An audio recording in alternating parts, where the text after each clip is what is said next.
Welcome to Shivasai academy. ఈరోజు మనం 8th క్లాస్లో ఉన్న నానార్థాలు ఏమున్నాయో ఒకసారి చూద్దాం. 8th క్లాస్లో మొదటిగా నానార్థం వచ్చేసి అరిష్టం. అరిష్టం అంటే కీడు, మజ్జిగ, కాకి, కుంకుడు, చెట్టు. తర్వాత అర్థం. అర్థం అంటే శ్రద్ధార్థం, కారణం, ధనం, న్యాయం, ప్రయోజనం, వస్తువు. కాలం. కాలం అనేది మొన్న అడిగాడు టెట్లో కూడా, అంతకుముందు డిఎస్సిలో కూడా వచ్చింది. కాలం అనేది నల్లనిది, సమయము, మరణము, ఇనుము. తర్వాత చీకటి. చీకటి అంటే అంధకారం, దుఃఖం, రాత్రి. తర్వాత చేవ. చేవ అంటే సారము, ధైర్యము, పొగరు. తలపు. తలపు వచ్చేసి అభిప్రాయం, ఆలోచన, జ్ఞప్తి. దిక్కు. దిక్కు. దిక్కు అంటే శరణము, దిశ, దారి. తర్వాత చూసుకుంటే పాడి. పాడి అంటే న్యాయము, ధర్మము, తీర్పు స్వభావము, ఆచారం. ఇవన్నీ కూడా పాడి అనే పదానికి నానార్థాలుగా మనం చెప్పుకోవచ్చు. నెక్స్ట్ పావని అంటే ఆవు, గంగ, భీముడు, హనుమంతుడు, పవిత్రురాలు. ఇవన్నీ కూడా పావని పదానికి నానార్థాలుగా చెప్పుకోవచ్చు. తర్వాత మిసిమి. మిసిమి అంటే కాంతి, నవనీతం, సంపద. తర్వాత మూలం. మూలం అంటే వేరు, మొదలు, ఊడ, కారణం, పునాది. తర్వాత మౌక్తికం. మౌక్తికం అంటే ముత్యము, ఏనుగు, కుంభస్థలము, మేఘము, శంఖము. ఇవన్నీ కూడా మౌక్తికం అనే పదానికి నానార్థాలుగా చెప్పొచ్చు. వనము అంటే అడవి, జలము, సమూహము. ఇవన్నీ కూడా వనం పదానికి నానార్థం. వెరచు అంటే భయపడు, సంకోచించు. తర్వాత శక్తి. శక్తి అంటే బలము, సామర్థ్యము, పార్వతి. శక్తికి స్వరూపంగా చూస్తాం కదా పార్వతిని, అలా శక్తి అంటే పార్వతి కూడా నానార్థంగా వస్తుంది. తర్వాత శ్రేయం. శ్రేయం అంటే సుకృతము, మేలు, ధర్మము. తర్వాత సుధా. సుధా అంటే పాలు, సున్నం, అమృతం. ఇవన్నీ కూడా సుధా అను పదానికి నానార్థాలుగా చెప్పొచ్చు. తర్వాత హంస అంటే అంశ, పరమాత్మ, తెల్లగుర్రం, మాత్సర్యం. ఇవన్నీ కూడా హంస పదానికి నానార్థాలు. హితం. హితం అంటే లాభము, క్షేమము, ఇష్టము, ఉపకారం. తర్వాత క్షీరం. క్షీరం అంటే పాలు, తీపు, నీళ్ళు, పాలపిట్ట, మర్రి చెట్టు. ఏమేమై క్షీరం అనేదానికి పాలు వస్తాయి, తీపి వస్తుంది, తర్వాత నీళ్ళు, పాలపిట్ట, మర్రి చెట్టు. ఇవన్నీ కూడా క్షీరం అన్న పదానికి నానార్థాలుగా చెప్పవచ్చు. ఇవి 8th క్లాస్ సంబంధించిన నానార్థాలు. తర్వాత 9th క్లాస్కి కూడా చూద్దాం. 9th క్లాస్ నానార్థాలు చూసే కన్నా ముందు వీడియో చూస్తున్న ప్రతి ఒక్కరు లైక్ చేయండి, ఛానల్ని సబ్స్క్రైబ్ చేయండి, వీడియోని మీ ఫ్రెండ్స్కి షేర్ చేయండి. తర్వాత 9th క్లాస్ వచ్చేసి అప్పనం. అప్పనం అంటే పన్ను, కానుక, అర్పణం. ఇవన్నీ కూడా ఈ మూడు పదాలు అప్పనం పదానికి నానార్థాలుగా చెప్పవచ్చు. అర్థం అంటే కారణం, ధనం, శబ్దార్థం. అర్థం అంటే కారణం, ధనం, శబ్దార్థం. ఇవి మూడు కూడా వస్తాయి. ఆడు. ఆడు అంటే ఆడుట, మాట, స్త్రీ. మాటలు ఆడుట కూడా అంటారు కదా, అలాగే ఆడు అంటే ఆడుట, ఆడుకోవడం వస్తుంది. మాటలాడడం అంటే ఆడడం, అలా మాట వస్తుంది. స్త్రీ కూడా వస్తుంది. తర్వాత ఉద్యమం. ఉద్యమం అంటే యత్నం, సిద్ధమగుట, పోరాటం. తర్వాత ఉసురు. ఉసురు అంటే ప్రాణం, ప్రాణక్షోభం వలన దుష్ఫలం. తర్వాత ఏడాటం. ఏడాటం అంటే విషయం, ఆట, అది ఆట. తర్వాత ఓలి. ఓలి అంటే వరుస, కన్యాశుల్కం, శుల్కం.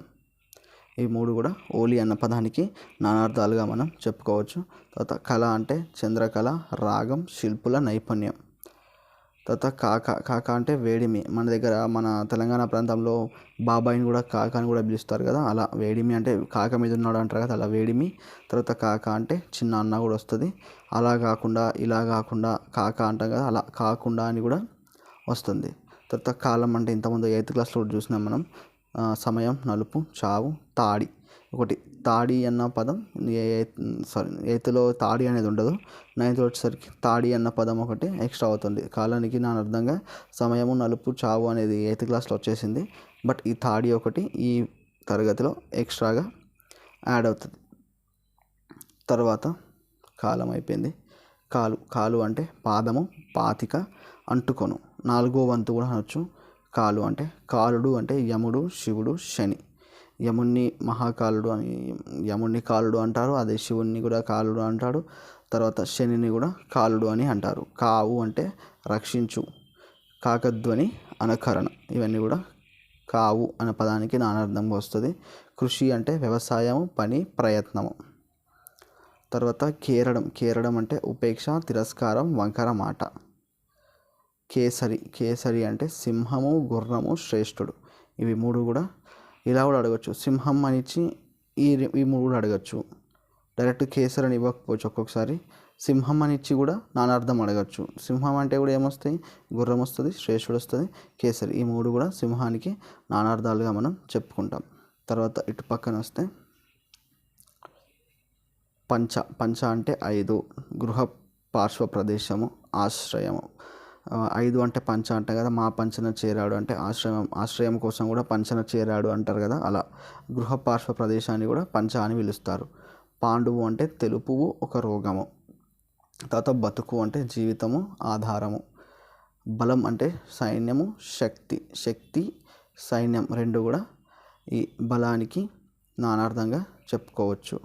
తర్వాత భుక్తి అంటే ఆహారము, అనుభవము, మేర. ఈ 3 కూడా భుక్తి అన్న పదానికి నానార్థంగా వస్తాయి. తర్వాత మతము అంటే అభిప్రాయము, శాస్త్రము, సమ్మతి. తర్వాత మతి. మతి అంటే మనస్సు, వాంఛ, వాక్కు, బుద్ధి, తలపు. ఈ 4 కూడా మతి అన్న పదానికి నానార్థంగా చెప్పుకోవచ్చు. తర్వాత మరుగు. మరుగు అంటే అదృష్టమగు, చోటు, దాగు. మరుగున పడిపోయారు అంటే అదే అదృష్టం అయిపోయింది, మరుగున దాక్కున్నాడు అని కూడా అంటారు కదా. అదే చోటు కానీ దాగుడు కానీ అలా కూడా చెప్పొచ్చు. తర్వాత చూసుకుంటే మాట. మాట అంటే నింద, పలుకు. మాట అనే పదానికి నానార్థాలుగా నింద మరియు పలుకు. నింద మరియు పలుకు అనేవి 2 ఈ మాట అనే పదానికి నానార్థాలుగా మనం చెప్పుకుంటాం. తర్వాత మొక్కు అంటే నమస్కారం, మొక్కుబడి. ఈ 2 కూడా మొక్కు అనే పదానికి నానార్థాలుగా మనం చెప్పుకుంటాం. తర్వాత యోగం. యోగం అంటే ధాన్యం, అదృష్టం, ఒక శాస్త్రం, కూడిక. ధాన్యం, అదృష్టం, ఒక శాస్త్రం, కూడిక. ఇవన్నీ కూడా యోగం అన్న పదానికి నానార్థంగా మనం చెప్పుకుంటాం. తర్వాత రసము అంటే నీరు, చెరుకు రసము, నవరసాల్లో ఒకటి, చారు. రసంని నీరు అని కూడా అనొచ్చు, చెరుకుది కూడా రసం అంటారు, నవరసాల్లో ఒక రసం. అలాగే మనం చింతపండుతో చేసేది చారు కూడా ఒక రసంగానే చెప్తారు. తర్వాత రాజు అంటే ప్రభువు, ఇంద్రుడు, చంద్రుడు. రాజుకి ప్రభువు వస్తుంది, ఇంద్రుడు వస్తుంది, చంద్రుడు వస్తుంది. ఈ 3 కూడా రాజు అన్న పదానికి నానార్థంగా మనం చెప్పుకోవచ్చు. రూపం అంటే ఆకారం మరియు అందం. ఈ 2 పదాలు కూడా రూపం అన్న పదానికి నానార్థాలుగా మనం చెప్పుకుంటాం. తర్వాత లక్షణం. లక్షణం అంటే గుణం మరియు గుర్తు. లక్షణానికి నానార్థంగా గుణం, గుర్తు. ఈ 2 కూడా లక్షణానికి నానార్థాలుగా మనం చెప్పుకుంటాం. తర్వాత వంకలు. వంకలు అంటే సాకులు, నీటి కాలువలు. వంకలు అన్న పదానికి నానార్థంగా సాకులు మరియు నీటి కాలువలను వంకలు అన్న పదానికి నానార్థంగా మనం చెప్పుకుంటాం. ఇంకా 9th క్లాస్లో ఉన్నాయి. తర్వాత చూస్తే గరము. గరము అంటే రోగము, తుడుపుట, మింగుట, నీరు, కృత్రిమ విషం. ఈ గరం అన్న పదార్థానికి రోగము, తడుపుట, మింగుట, నీరు, కృత్రిమ విషం అనేవి నానార్థాలుగా వస్తాయి. తర్వాత చక్రం. చక్రం అంటే గిరక, వృత్తం, గీర, ఒక ఆయుధం. ఇవన్నీ కూడా చక్రము, గిరక. చక్రానికి నానార్థంగా గిరక, వృత్తము, గీర, ఒక ఆయుధం.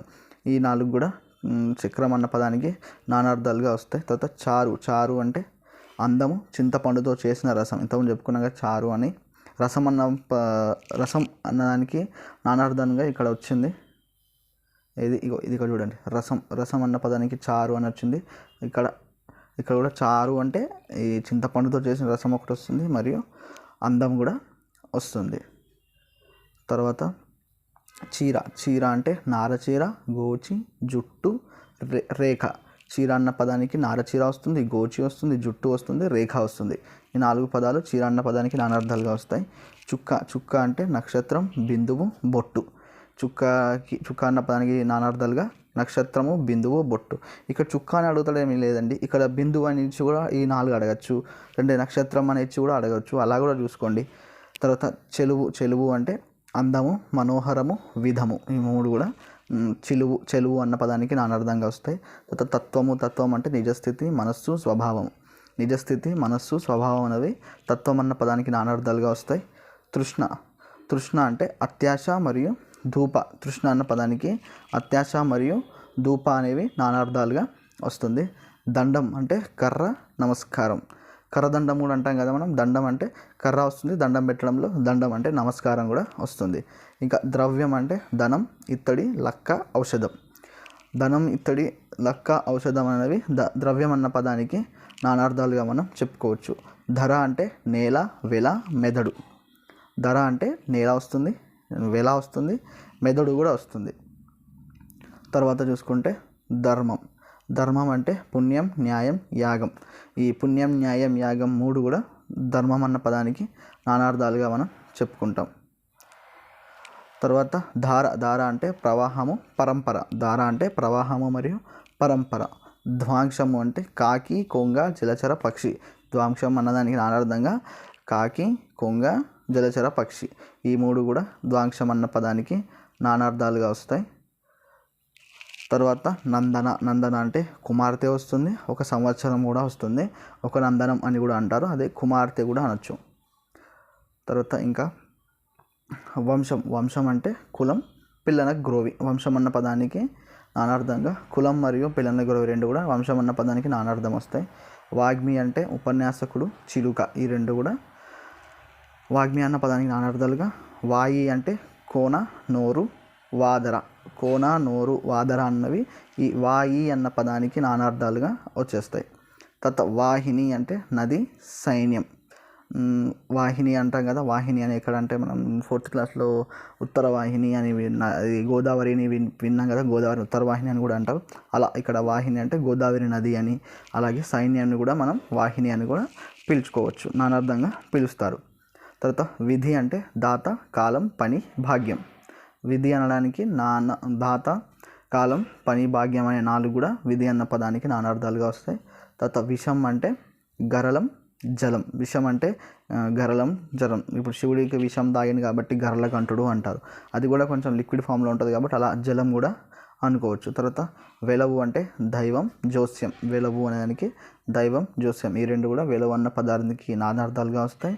తర్వాత శక్తి అంటే బలిమి, చిల్లకోల, పార్వతి.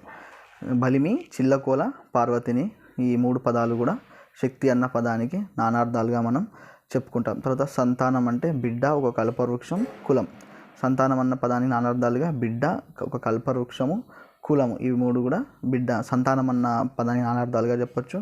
సంసారం అంటే ప్రపంచం, కుటుంబం, పుట్టుక. సంసారానికి నానార్థాలుగా ప్రపంచం, కుటుంబం, పుట్టుక అనేవి సంసారం అనే పదానికి నానార్థాలుగా చెప్పుకోవచ్చు. సభ అంటే పరిషత్తు, ఇల్లు, జూదం. సభ అన్న పదానికి ఏమేమి వస్తాయి? పరిషత్తు, ఇల్లు, జూదం అనేవి సభ అన్న పదానికి నానార్థాలుగా వస్తాయి. తర్వాత సమాజం. సమాజం అంటే ముంపు, గుంపు, సభ. సమాజానికి ముంపు, గుంపు, సభ అనే మూడు పదాలు కూడా నానార్థాలుగా చెప్పుకోవచ్చు. తర్వాత సమితి. సమితి అంటే యుద్ధం, సమూహం, సభ, సంగమం. సమితి అన్న పదానికి యుద్ధం, సమూహం, సభ, సంగమం ఇవన్నీ కూడా సమితి అన్న పదానికి నానార్థాలుగా చెప్పుకోవచ్చు. తర్వాత సాధనం. సాధనం అంటే సాధించుట, ఉపకరణము, ఉపాయము. ఈ మూడు కూడా సాధనం అన్న పదానికి నానార్థాలుగా వస్తాయి. సృష్టి అంటే సృష్టించుట, ప్రకృతి, స్వభావం. సృష్టి అన్న పదానికి సృష్టించుట మరియు ప్రకృతి స్వభావం. ఇవన్నీ కూడా 9th క్లాస్లో ఉన్న నానార్థాలు. 9th క్లాస్లో కొంచెం ఎక్కువగా ఉంటాయి నానార్థాలు. తర్వాత కంటిన్యూషన్లోనే 10th కూడా చూసుకుందాం. 10thలో మరీ ఎంత ఎక్కువ ఏం లేవు, తక్కువగానే ఉన్నాయి. 10thలో కూడా చూసుకుందాం. 10thలో వచ్చేసి మొదటిది అంబరం. అంబరం అంటే వస్త్రం వస్తుంది, ఆకాశం కూడా వస్తుంది. మనకు ఆకాశం అనేది ఒక ఐడియా ఉంది, అంబరాన్ని ఆకాశంగా అంటామని చెప్పి, కానీ ఇక్కడ వస్త్రం కూడా, వస్త్రం అనే పదం కూడా అంబరానికి నానార్థంగా మనం చెప్తుంటాం. తర్వాత ఆశ. ఆశ అంటే కోరిక, దిక్కు. ఈ ఆశ అనే పదానికి నానార్థంగా కోరిక మరియు దిక్కును కూడా చెప్పుకోవచ్చు. కనకం అంటే బంగారం, ఉమ్మెత, సంపెంగ. ఇలా డైరెక్ట్ కనకం అని ఇవ్వకపోయినా, ఇలా కనకం అని ఇవ్వకున్నా కూడా ఇలా కూడా ఇచ్చే ఛాన్స్ ఉంటుంది. సంపెంగ అని ఇచ్చి నానార్థం అడగచ్చు, ఉమ్మెత అని ఇచ్చి నానార్థం అడగచ్చు, బంగారం అని ఇచ్చి నానార్థం అడగచ్చు. ఇలా కూడా అడిగే ఛాన్స్ ఉంది. వీళ్ళనే ఈ ఉన్న సీక్వెన్స్లోనే అడగడం చెప్పలేము, ఎందుకంటే కొంచెం మార్చే విధానాన్ని, క్వశ్చన్లో వేసే విధానం మారుతుంది కాబట్టి. ఇలా కూడా చూసుకోండి, బంగారం అని ఇచ్చి నానార్థాలు అడగచ్చు, ఉమ్మెతాన్ని ఇచ్చి నానార్థాలు అడగచ్చు, సంపెంగాన్ని ఇచ్చి కూడా నానార్థం అనేది అడగడానికి వీలుంటుంది కాబట్టి ఇలా కూడా చూసుకోవడానికి ప్రయత్నం చేయండి. తర్వాత కవి. కవి అంటే కవిత్వం చెప్పేవాడు, పండితుడు, శుక్రుడు, జలపక్షి, ఋషి. ఇవన్నీ కూడా కవిత్వం, కవి అన్న పదానికి నానార్థాలుగా చెప్పుకోవచ్చు. కులము అంటే వంశం, జాతి, శరీరం, ఇల్లు. కులం అన్న పదానికి నానార్థంగా వంశం, జాతి, శరీరం, ఇల్లు. ఇవన్నీ కూడా కులం అన్న పదానికి నానార్థంగా చెప్పొచ్చు. తర్వాత గురువు. గురువు అంటే ఉపాధ్యాయుడు, తండ్రి, బృహస్పతి, అన్న 2 మాత్రల కాలంలో ఉచ్చరించేది గురువుగా మనం చెప్పుకుంటాం.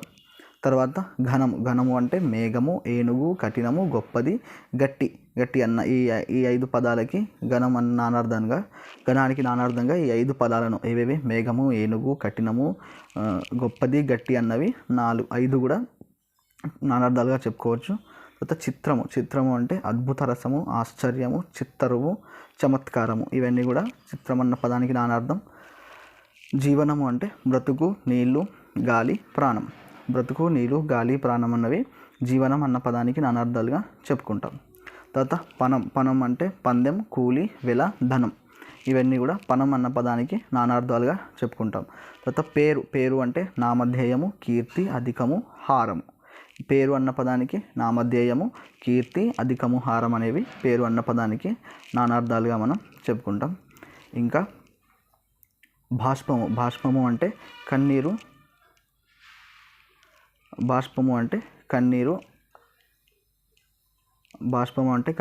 ఆవిరి, ఇనుము, ఇవన్నీ కూడా బాష్పము అన్న పదానికి నానార్థాలుగా మనం చెప్పుకుంటాం. తర్వాత బుధుడు అంటే పండితుడు, బుధగ్రహం, బుద్ధిమంతుడు. పండితుడు, బుధగ్రహం, బుద్ధిమంతుడు, ఇవి 3 కూడా బుధుడు అన్న పదానికి నానార్థాలు. భీముడు అంటే ధర్మరాజు తమ్ముడు, భయంకరుడు, శివుడు. భీముడు అంటే ధర్మరాజు తమ్ముడు కూడా వస్తుంది. అతడు భీముడిలా ఉన్నాడు అంటే భయంకరుడిలా ఉన్నాడు అలా కూడా అనొచ్చు. శివుడు అంటే కూడా భీముడు అనే పదానికి నానార్థంగా చెప్పుకోవచ్చు. ఇంకా మిత్రుడు అంటే సూర్యుడు, స్నేహితుడు. మిత్రునికి నానార్థంగా సూర్యుడు మరియు స్నేహితుడు అన్నవి నానార్థాలుగా చెప్పుకోవచ్చు. తర్వాత రాజు అంటే ప్రభువు, ఇంద్రుడు, చంద్రుడు, యక్షుడు, ఇవన్నీ కూడా మనం 9th క్లాస్లో చూసాం. రాజు అన్న పదానికి 3 వచ్చేసినాయి.